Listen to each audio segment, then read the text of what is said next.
Feed ഫുട്ബോളിൻ്റെ മറ്റൊരു എപ്പിസോഡിലേക്ക് എല്ലാവർക്കും സ്വാഗതം. ഈ വീഡിയോയിൽ നമ്മൾ സംസാരിക്കാൻ പോകുന്നത് ലോകത്തിലെ തന്നെ ക്ലബ് ഫുട്ബോളിലെ ഏറ്റവും ഹിസ്റ്റോറിക് ആയിട്ടുള്ള പ്രസ്റ്റീജിയസ് ആയിട്ടുള്ള FA കപ്പിൻ്റെ ഈ സീസണിലെ 3rd റൗണ്ട് ഫിക്സറിനെ കുറിച്ചിട്ടാണ്.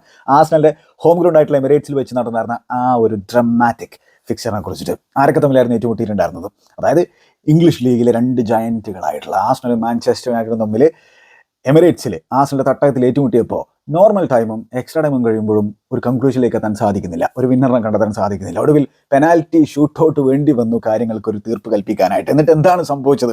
റുബൻ അമോരിമിൻ്റെ മാഞ്ചസ്റ്റർ യുണൈറ്റഡ് ആണ് പെനാൽറ്റി ഷൂട്ടൗട്ടിൽ വിജയിച്ച് കയറിയിട്ടുണ്ടായിരുന്നത്. അൽതായ് ബൈന്ദിർ എന്ന് പറയുന്ന തുർക്കിഷ് താരം ഹീറോ ആകുന്ന ഒരു സൈഡ് നമ്മൾ കാണുന്നു, മാഞ്ചസ്റ്റർ യുണൈറ്റഡിൻ്റെ ഗോൾ കീപ്പർ. അപ്പോൾ ഇത് ആർട്ടറ്റയുടെ ആ സംബന്ധിച്ചിടത്തോളം നല്ല ക്ഷീണമുള്ള റിസൾട്ടാണ് അല്ലേ? കാരണം എന്ന് വെച്ചാൽ ഓൾറെഡി അവർ ഇപ്പോൾ കർവാ കപ്പിൻ്റെ ആ ഒരു സെമി ഫൈനലിൽ ഫസ്റ്റ് ലെഗിൽ ന്യൂകാസിൽ യുണൈറ്റഡുമായിട്ട് എമിറേറ്റ്സിൽ 2-0 എന്നുള്ള സ്കോർ ലൈന് പരാജയം ഏറ്റുവാങ്ങിയത് കൂടിയിട്ട് ആ ഒരു കോമ്പറ്റീഷനിൽ നിന്നും ഒരു കാല് പുറത്ത് വെച്ചിരിക്കുന്ന ഒരു സിറ്റുവേഷനാണ്. കാരണം വെച്ചാൽ സെക്കൻഡ് ലെഗിൽ സെൻറ്റ് ജെയിംസ് പാർക്കിലേക്ക് പോയിട്ട് മാക്പൈസിൻ്റെ ഹോം ഗ്രൗണ്ടിലേക്ക് പോയിട്ട് അവിടെ വെച്ചിട്ട് മികച്ച രീതിയിലൊരു കംബാക്ക് വിജയം നടത്തണം. നിലവിലത്തെ ആർസണലിൻ്റെ കോൺഫിഡൻസ് വെച്ച് അതിനുള്ള സാധ്യത വളരെ കുറവാണ്. ഇമ്പോസിബിളായിട്ട് ഒന്നുമില്ല എന്ന് പറയുമ്പോഴും അതിനുള്ള സാധ്യത വളരെ കുറവാണ്. അതുകൊണ്ടാണ് ഒരു കാല് പുറത്ത് എന്നുള്ള രീതിയിൽ ഞാൻ പറഞ്ഞിട്ടുണ്ടായിരുന്നത്. ഇപ്പോൾ FA കപ്പിൽ കൂടി പുറത്തായിരിക്കുകയാണ്. ഇനി അവർ ബാക്കിയുള്ള കോമ്പറ്റീഷൻസ് ഏതൊക്കെയാണ് അവർ പങ്കെടുക്കുന്നത്? പ്രീമിയർ ലീഗും അതുപോലെ തന്നെ ചാമ്പ്യൻസ് ലീഗും.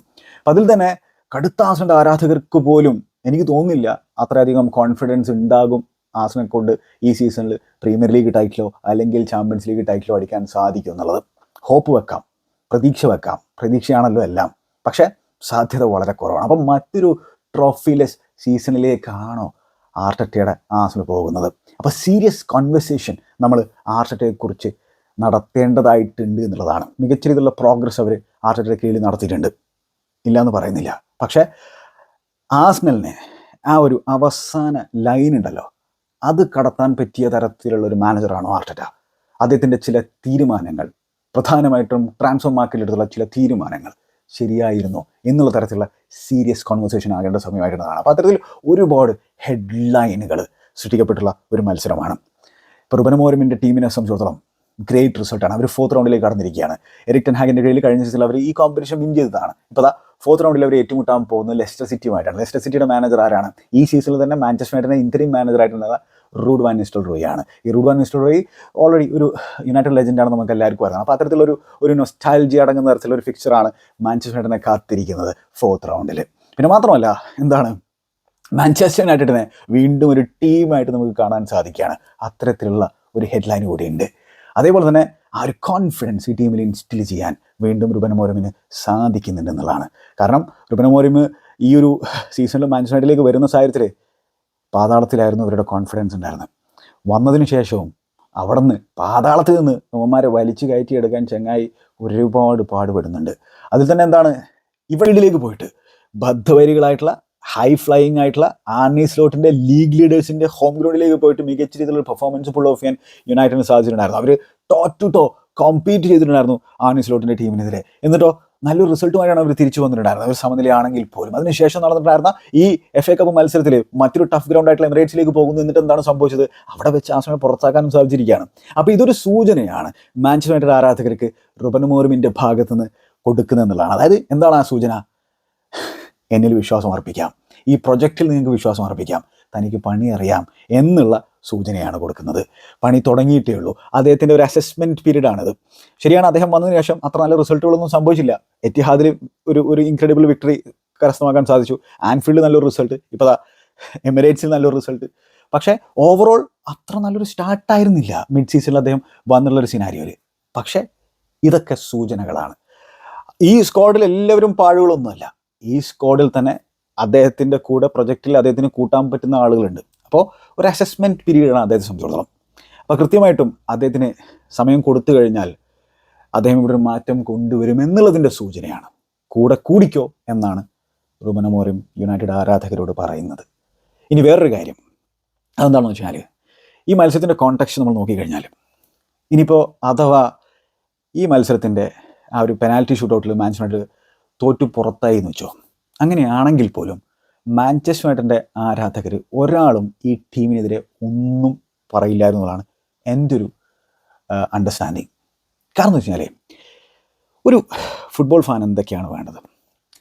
തൻ്റെ ടീമിൻ്റെ ഭാഗത്ത് നിന്ന് എന്താണ് ഒരു ഫുട്ബോൾ ഫാൻ പ്രതീക്ഷിക്കുന്നത്? ഒരു മത്സരം തോറ്റു കഴിഞ്ഞാൽ നമുക്ക് ഡിസപ്പോയിൻമെൻ്റ് ഉണ്ടാകും, അത് സ്വാഭാവികമായിട്ടുള്ളൊരു കാര്യമാണ്. പക്ഷേ നമ്മൾ ആ ടീമിനെ നോക്കി കുറ്റം പറയണമെങ്കിൽ പല രീതിയിലുള്ള മറ്റ് സംഭവങ്ങൾ നടക്കണം. അപ്പോൾ ഈ പെർഫോമൻസ് കണ്ടു കഴിഞ്ഞാൽ ആർക്കും ആ ടീമിനെ നോക്കി കുറ്റം പറയാൻ പറ്റില്ല എന്നാണ് എൻ്റെ കാഴ്ചപ്പാട്. കാരണം ബെയർ മിനിമം നമുക്ക് കാണേണ്ട തരത്തിലുള്ള ചില സംഭവങ്ങളുണ്ട്. അതായത് desire, work rate, work ethic, effort, പിന്നെ ആ ജേഴ്സിക്ക് വേണ്ടിയിട്ടും ആ ബാഡ്ജിന് വേണ്ടിയിട്ടും ആ ഗ്രൗണ്ടിൽ നിങ്ങൾ മരിക്കാൻ തയ്യാറായി കഴിഞ്ഞാൽ പിന്നെ തോറ്റാൽ പോട്ടെ എന്നങ്ങോട്ട് വെക്കും ഒരു ഫുട്ബോൾ ഫാന്. കാരണം ബെയർ മിനിമം ഇത് കണ്ടാൽ മതി, നമുക്ക് അത് കണ്ടാൽ തന്നെ നമുക്കൊരു സംതൃപ്തിയാണ്. അപ്പോൾ അങ്ങനെയുള്ളൊരു സിനാരിയോയിൽ ആരും നിങ്ങളെ കുറ്റം പറയില്ല, നിങ്ങളെ കൂടെ നിൽക്കുകയുള്ളൂ. നിങ്ങൾ എഫേർട്ട് ഇടുന്നത് കണ്ടാൽ തന്നെ നിങ്ങളെ കൂടെ നിൽക്കാൻ തോന്നുന്നുള്ളതാണ്. അപ്പോൾ മാഞ്ചസ്റ്റർ യുണൈറ്റഡിൽ ഭയങ്കരമായിട്ട് ലാക്കിംഗ് ആയിട്ടുള്ളൊരു സംഭവം ആ ഡിസയറും എഫേർട്ടും പാഷനൊക്കെ ആയിരുന്നു. അതായത് ആ ജേഴ്സിയുടെ വില അറിയാതെ ആയിരുന്നു പല മാഞ്ചസ്റ്റർ യുണൈറ്റഡ് പ്ലെയേഴ്സും കളിക്കുന്നുണ്ടായിരുന്നത്. അത് കാണുമ്പോഴാണ് യുണൈറ്റഡ് ആരാധകർക്ക് കലിപ്പ് വരുന്നുണ്ടായിരുന്നത്. കാരണം ആരൊക്കെ ധരിച്ച ജേഴ്സിയാണത് എന്നുള്ള കാര്യം ഓർക്കണം. അപ്പോൾ അങ്ങനെയൊരു സിനാരിയോയിൽ അതിന് കാര്യമായിട്ടുള്ള റെസ്പെക്റ്റ് കൊടുക്കാതെ എന്താണ് വെറുതെ ഇവിടെ ഒരു വെക്കേഷൻ പരിപാടിക്ക് വന്നിട്ടുള്ള രീതിയിൽ കളിക്കുന്നത് കാണുമ്പോൾ ചങ്ക് തകർന്നു പോകും, ദേഷ്യം പിടിക്കും. പിന്നെ ഈ മത്സരത്തിലുള്ള ഓവറോൾ കോൺടാക്ട് നോക്കിക്കഴിഞ്ഞാൽ എന്താണ് 50% മത്സരത്തിൽ മൊത്തം ഗെയിം യുണൈറ്റഡ് 10 പേര് വെച്ചിട്ടാണ് കളിച്ചിട്ടുണ്ടായിരുന്നത്. 10 പേര് വെച്ചിട്ട് പൊരുതുകയായിരുന്നു യുണൈറ്റഡ്, അല്ലേ? അതിൽ തന്നെ പിന്നെ ഈ അടുത്ത കാലത്ത് കണ്ട ഏറ്റവും മോശം റെഫറിങ്ങും ഈ മത്സരത്തിലായിരുന്നു ഉണ്ടായിരുന്നു എന്നുള്ള കാര്യം ഓർക്കേണ്ടതായിട്ടുണ്ട്. അപ്പോൾ അങ്ങനെയുള്ള ഫ്രസ്ട്രേഷനും കാര്യങ്ങളൊക്കെ ഉണ്ടായിരുന്നു. ഒരു പക്ഷേ ഈ മത്സരം തോറ്റിരുന്നെങ്കിൽ യുണൈറ്റഡ് ഫാൻസിനെ സംബന്ധിച്ചിടത്തോളം ഏറ്റവും കൂടുതൽ ഫ്രസ്ട്രേഷൻ വരെ, ദേഷ്യം വരെ ആ റെഫറിങ് കാര്യം ആലോചിച്ചിട്ട് തന്നെയായിരിക്കും. മത്സരം ജയിച്ചിട്ടും അതിനെക്കുറിച്ച് ആലോചിച്ചിട്ട് ദേഷ്യം പിടിക്കുന്നുണ്ടായിരിക്കും എന്നുള്ള കാര്യത്തിൽ എനിക്ക് യാതൊരു സംശയമില്ല. അപ്പോൾ അത്തരത്തിലുള്ള റെഫറിങ് ഡിസാസ്റ്റർ ക്ലാസ് ആയിരുന്നു ഈ മത്സരത്തിലുണ്ടായിരുന്നത്. അപ്പോൾ 60 മിനിറ്റ് മുതൽ 120 മിനിറ്റ് വരെ 10 പേര് വെച്ച് കളിച്ചിട്ട് പൊരുതിയിട്ട് പിന്നെ പെനാൽറ്റി ഷൂട്ടിൽ തോറ്റിരുന്നെങ്കിൽ ആ അപ്ലിക്കേഷനും ആ ഒരു കമ്മിറ്റ്മെൻറ്റും അതൊക്കെ കണ്ടാൽ മതിയോടോ. അത്ര തന്നെ നമ്മളൊക്കെ പ്രതീക്ഷിക്കുന്നുള്ളൂ. പിന്നെ ജയം വന്നോളും, അതാണ് ബെയർ മിനിമം, അത് കാണിച്ചാൽ മതി. പിന്നെ നമ്മുടെ റെഫറി ആൻഡി മാഡ്ലിനെ കുറിച്ച് പറയുകയാണെങ്കിൽ കുറേ പറയാനുണ്ട്. മാത്രമല്ല VAR ഉണ്ടായിരുന്നില്ല. അപ്പോൾ നമ്മൾ ഇപ്പോൾ ഇത് ഇംഗ്ലീഷ് ലീഗിനെ കുറിച്ചാണ് സംസാരിക്കുന്നത്. മറ്റ് ലീഗിലും റെഫറിങ് വളരെ മോശമാണ്, അത് വേറെ കാര്യം. പക്ഷേ ഇവിടെ ഇത് വളരെ ഗ്ലാമറസ് ആയിട്ടുള്ള ബെസ്റ്റ് ലീഗ് എന്നുള്ള രീതിയിൽ വാഴ്ത്തപ്പെടുന്ന തരത്തിലുള്ളൊരു ലീഗാണ്. ഇവിടെയാണ് ഏറ്റവും മോശം റെഫറിങ് നമുക്ക് കാണാൻ സാധിക്കുന്നത്. ഏറ്റവും മോശം റെഫറിങ് മാത്രമല്ല, മോശം റെഫറിങ്ങിൻ്റെ ഒപ്പം അറഗൻസും നമുക്ക് കാണാൻ സാധിക്കും. അതുപോലെ തന്നെ എന്തെങ്കിലുമൊക്കെ തോന്നിയാൽ ഈ റെഫറിമാർ ചെയ്തു കഴിഞ്ഞാൽ അവർക്കെതിരെ ഒരു ആക്ഷനും എടുക്കുന്നില്ല. അതായത് ഈ ഡിസിഷൻ്റെ ബേസിസിൽ ഇപ്പോൾ ഡേവിഡ് കൂട്ടിനൊക്കെ സസ്പെൻഡ് ചെയ്തു, ഡിസ്മിസ് ചെയ്തു. അതിനുള്ള കാരണം അത് മറ്റ് പല കാരണമാണ്. പക്ഷേ തൻ്റെ ഡിസിഷൻ്റെ പേരിൽ ആ മത്സരത്തിൻ്റെ ഗതി നിർണ്ണയിക്കുന്ന തരത്തിൽ എന്തെങ്കിലും തോന്നിയാസം ഡിസിഷൻ എടുത്തതിൻ്റെ പേരിൽ കാര്യമായിട്ടുള്ള തരത്തിൽ എന്തെങ്കിലും പിന്നെ പ്രശ്നങ്ങൾ റെഫറിമാർ നേരിടുന്നു വെച്ചാൽ ഇല്ല എന്ന് പറയേണ്ടി വരും. അപ്പോൾ അത്തരത്തിൽ എന്താണ്, അവർക്ക് എന്തും ചെയ്യാനുള്ള ലൈസൻസാണ് കൊടുത്തുള്ളത് PGMOL. അപ്പോൾ അത് ഇവർ തിരുത്താൻ തയ്യാറാകുന്നില്ല. നമുക്കറിയാം ഓൾറെഡി VR ഉള്ള സാഹചര്യത്തിൽ തന്നെ VR തന്നെ ഹാൻഡിൽ ചെയ്യുന്നത് ക്ലൗണുകളാണെന്ന് നമുക്കറിയുന്നതാണ്. ഇപ്പോൾ VR ഇല്ലാത്ത സാഹചര്യത്തിൽ ഇപ്പോൾ നമ്മൾ വീണ്ടും ഒരു മത്സരം കണ്ടപ്പോഴാണ് മനസ്സിലാക്കാൻ സാധിക്കുന്നത് VRൻ്റെ വില. ശരിയാണ്, അത് ഹാൻഡിൽ ചെയ്യുന്നത് ക്ലൗണുകളാണ്. പക്ഷേ VR ഇല്ലെങ്കിൽ ഇവന്മാർ ക്ലൗൺ പ്രോ മാക്സ് ആവുകയാണ്. ഒരു രക്ഷയില്ലാത്ത തരത്തിലാണ് ഇവന്മാർ റെഫർ ചെയ്യുന്നത്. അപ്പോൾ ഈ ആൻഡി മാഡ്ലി കളി നിയന്ത്രിച്ചിട്ടുണ്ടായിരുന്നത് എന്താണിത്? ദേഷ്യം പിടിക്കൂലേ പ്ലേയേഴ്സിനൊക്കെ? ഇങ്ങനെ ഹാരി മഗ്വയറിനൊക്കെ ഉണ്ടല്ലോ, ഇങ്ങനെ തരിച്ചു വന്നിട്ടുണ്ടായിരുന്നു. ജനറലി കാമായിട്ടുള്ളൊരു മനുഷ്യനാണ് ആ ചെങ്ങായിക്ക് വരെ ഇങ്ങനെ പ്രാന്ത് പിടിച്ചിട്ട് ഒന്നും അങ്ങോട്ട് കൊടുത്താലെന്ന് തോന്നിയിട്ടുണ്ടായിരുന്നു. ഇനിയിപ്പോൾ കൊടുത്തു കഴിഞ്ഞാൽ ആകെ പ്രശ്നമാവില്ല, അത് വേറെ കാര്യം. കൊടുക്കാൻ പാടില്ല, അത് വേറെ കാര്യം. ശരിയാണ്, ഇങ്ങനെ പറയാൻ പാടില്ല, എന്നാലും പറയുകയാണ്. ഈ ജാതി റെഫറിങ് ഡിസിഷൻസ് കാണുമ്പോൾ നമുക്ക് എന്താ തോന്നുന്നതെന്ന് അറിയോ? ആ മോന്ത പിടിച്ചിട്ട് ആ ഗ്രൗണ്ടിൽ ഇങ്ങനെ പുല്ലിൽ വെച്ചിട്ട് ഇങ്ങനെ ഓരോതാൻ തോന്നും. അതാണ് തോന്നാറുള്ളത്. ശരിയല്ല, ഞാൻ പറയുന്നത് ശരിയല്ല, എനിക്കറിയാം. പക്ഷേ അങ്ങനെ തോന്നിപ്പോകും. അങ്ങനെ പ്ലേയേഴ്സിനും തോന്നിയാൽ പോലും നമുക്കൊന്നും കുറ്റം പറയാൻ പറ്റില്ല അവരെ എന്നുള്ളതാണ് എൻ്റെ ഒരു കാഴ്ചപ്പാട്. അതൊരു ഡിസിഷൻസിൽ എടുക്കുന്നത്. ഇനി ഇതിൻ്റെ പേരിൽ ഒരു അവാർഡ് കൊടുക്ക്. മാഞ്ചസ്റ്റർ യുണൈറ്റഡ് പിന്നെ ജസ്റ്റിസ് എന്നുള്ള രീതിയിൽ ട്വീറ്റ് ചെയ്തിട്ടുണ്ടായിരുന്നു മത്സരത്തിന് ശേഷം. ഇനി ചിലപ്പോൾ അതിനെതിരെ ആക്ഷൻ എടുക്കില്ല എന്ന് കേട്ടിട്ടുണ്ട്. അതിനെതിരെയാണ് ആക്ഷൻ എടുക്കുക, അല്ലാതെ റെഫറിക്കെതിരെ ആക്ഷൻ എടുക്കാൻ അവന്മാരെ കൊണ്ട് പറ്റൂല. ഈ ജാതി ട്വീറ്റോ മാനേജർമാരോ പ്ലേയേഴ്സോ എന്തെങ്കിലും മൊഴിഞ്ഞാൽ അപ്പം പോയിട്ട് ആക്ഷൻ എടുക്കും, ഫൈൻ കൊടുക്കും, ബാൻ കൊടുക്കും. പക്ഷേ റെഫറിക്ക് ഒരു അവാർഡ് അങ്ങോട്ട് കൊടുക്ക്, ഒലക്കമല റെഫറിങ് അവാർഡ്. എന്നിട്ട് അതും വാങ്ങും. അത് വാങ്ങിയിട്ട് ഇങ്ങനെ ഫോട്ടോക്ക് പോസും ചെയ്യുമാർ. ആ ജാതി റെഫറിങ് ആണ്. PGMOL കയ്യടി അറിയിക്കേണ്ടതായിട്ടുള്ളത്. വാവ്. പിന്നെ ഈ മത്സരം മറ്റൊരു പ്രധാനപ്പെട്ട ഹെഡ്ലൈൻ എന്ന് പറഞ്ഞാൽ ഹാരി മഗ്വയറിൻ്റെ റിനൈസൻസ് ആണ്. അതായത് ആ ചെങ്ങായനെ ഈ ചാനൽ കൊണ്ട് ഞാൻ തന്നെ ഇൻസൾട്ട് ചെയ്തിട്ടുണ്ട്. ഞാനതിലിപ്പോൾ ഖേദിക്കുന്നുണ്ട്. അപ്പോൾ തിരിച്ചറിവാണ് എനിക്കുണ്ടായിട്ടുള്ളത്. അപ്പോൾ അതേ രീതിയിൽ പലർക്കും ആ രീതിയിലൊരു തിരിച്ചറിവ് സംഭവിച്ചിട്ടുണ്ടെന്നാണ് എനിക്ക് മനസ്സിലാക്കാൻ സാധിക്കുന്നത്. ഹാരി മഗ്വയർ ഇപ്പോൾ റെസ്പെക്റ്റ് അർഹിക്കുന്ന തരത്തിലൊരു പ്ലെയറാണ്. കാരണം എന്ന് വെച്ച് കഴിഞ്ഞാൽ ആളെ ഒരുപാട് പേര് ഇൻസൾട്ട് ചെയ്തിട്ടുണ്ട്, ഒരുപാട് അബ്യൂസുകൾ നേരിട്ടിട്ടുണ്ട്, ഒരുപാട് ട്രോളുകൾ. എവിടേക്കാണ് ട്രോളുകൾ അത് നേടിയിട്ടുള്ളത്? പാർലമെൻറ്റിൽ വരെ, ഏതോ രാജ്യത്തിൻ്റെ പാർലമെൻറ്റിൽ വരെ അദ്ദേഹത്തിന് ആളുകൾ ട്രോൾ ചെയ്തിട്ടുണ്ട്. അദ്ദേഹത്തിൻ്റെ അടുത്ത് നിന്ന് ആ ക്യാപ്റ്റൻസി വലിച്ചൂരിയെടുക്കുന്നു. ആ രീതിയിൽ അദ്ദേഹത്തോട് പോകാൻ സ്വന്തം ഫാൻസ് തന്നെ ആവശ്യപ്പെടുന്നുണ്ടായിരുന്നു, ഒന്ന് ഇറങ്ങിപ്പോ എന്ന് പറഞ്ഞിട്ട്. പക്ഷേ അദ്ദേഹം അവിടെ തന്നെ നിൽക്കുന്നു, അദ്ദേഹം ഫൈറ്റ് ചെയ്യാൻ തീരുമാനിക്കുന്നു, ട്രൂ പ്രൊഫഷണലായിട്ട് നിലകൊള്ളുന്നു. ഒരു തരത്തിലും നിലവിളിയില്ല, ഫൈറ്റ് ചെയ്യുകയാണ്. അതായത് തൻ്റെ എബിലിറ്റിയിലൊരു വിശ്വാസം പുള്ളിക്കാരനുണ്ടായിരുന്നു. അങ്ങനെ പുള്ളിക്കാരൻ പിന്നെ ടീമിന് എപ്പോഴൊക്കെയാണ് ആവശ്യം വരുന്നത് ആ സാഹചര്യത്തിൽ അദ്ദേഹത്തിൻ്റെ സർവീസ് കൊടുക്കാൻ തയ്യാറാകുന്നു, ടീമിലേക്ക് വരുന്നു, എന്നിട്ട് പെർഫോം ചെയ്യുന്നു, പോകുന്നു. ചിലപ്പോൾ വീണ്ടും ഒരവസരം കിട്ടാൻ കുറച്ച് നാൾ വെയിറ്റ് ചെയ്യേണ്ടി വരും, വെയിറ്റ് ചെയ്യുന്നു, മിണ്ടാണ്ട പണിയെടുക്കുന്നു, പ്രാക്ടീസ് ചെയ്യുന്നു, വീണ്ടും അദ്ദേഹത്തിന് അവസരം കിട്ടുമ്പോൾ ടീമിലേക്ക് വരുന്നു, എന്നിട്ട് വീണ്ടും പെർഫോം ചെയ്യുന്നു, പോകുന്നു.